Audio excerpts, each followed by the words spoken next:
మార్కాపురం జిల్లా పొదిలిపట్నంలో ఉదయం నుంచి ఫుడ్ సేఫ్టీ అధికారులు పలు హోటళ్లు, రెస్టారెంట్లో తనిఖీలు నిర్వహిస్తున్న నేపథ్యంలో ఒక గుర్తు తెలియని వ్యక్తి మోసం చేయడానికి ప్రయత్నించిన ఘటన వెలుగులోకి వచ్చింది.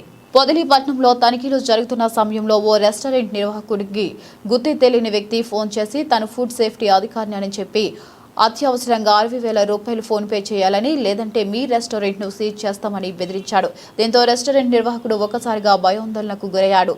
తన వద్ద అంత మొత్తం లేదని చెప్పి ప్రస్తుతం 6,000 రూపాయలు పంపుతానని తెలిపి అతను ఇచ్చిన నెంబర్కు ఫోన్ చేయగా ఆ వ్యక్తి వెంటనే ఫోన్ స్విచ్ ఆఫ్ చేసుకున్నాడు.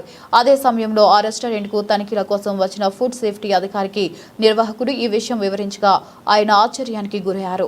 వెంటనే బాధితులతో కలిసి పోలీస్ స్టేషన్లో ఫిర్యాదు చేయించారు. దీంతో తాను మోసపోయే పరిస్థితి నుంచి తప్పించుకున్నానని బాధితులు తెలిపారు. ఈ సందర్భంగా ఫుడ్ సేఫ్టీ అధికారి శివతేజ మాట్లాడుతూ ఫుడ్ సేఫ్టీ శాఖ అధికారులు ఎప్పుడూ డబ్బులు వసూలు చేయరని తెలిపారు. ప్రభుత్వ నిబంధనల ప్రకారం కార్యాలయంలో గానీ ఆన్లైన్ ద్వారా గానీ మాత్రమే చలానాలు చెల్లించాల్సి ఉంటుందని చెప్పారు.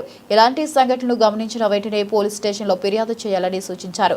ఇక ప్రజలు గుర్తు తెలియని వ్యక్తుల నుంచి వచ్చే ఫోన్ కాల్స్ పట్ల అప్రమత్తంగా ఉండాలని ఆయన హెచ్చరించారు.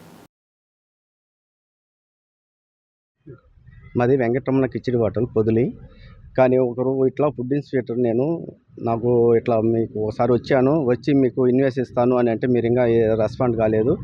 మీరు ఇప్పుడైనా కానీ ఫుడ్ ఇన్స్పెక్టర్ మీకు దగ్గర వచ్చాడు, కానీ ఇప్పుడైనా కానీ మీరు 6,000 అమౌంట్ కొడితే నేను ఆ సార్ని ఆపుతాను, లేకపోతే మీకు కేసు అవుతుంది అని చెప్పాడు.